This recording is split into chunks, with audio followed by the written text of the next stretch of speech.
So we're here in the old Church of Ireland estate church at Rethaspic. This is the kind of estate church for Johnstown Castle, and the window was quite significantly damaged.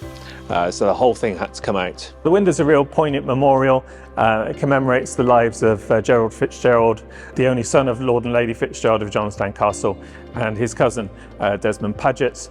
They're kind of like bookends for the First World War. Gerald lost his life during the very first month of the war in September 1914, and Desmond towards the end of the war in March 1918. There was a lot of restoration work done, lots of conservation. The windows had been vandalised quite badly, so there was quite a big project in trying to figure out what the wording was. There's a team of us, we managed to figure out what it was, which it came from an inscription. The process was keeping as much of the original glass as possible. Many of the fragments were saved, so they were able to be reused and put back in place where they belonged originally. The original windows were stripped down from their lead because they were quite fatigued and they were collapsing, and they were re-leaded, cemented, and now they are being put back so that the public can enjoy them. So we're delighted to finally be able to display this window once more.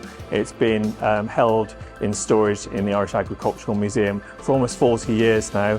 No one's ever seen it until this year after the restoration project. We're very grateful to the Heritage Council for supporting this project through the Community Heritage Fund.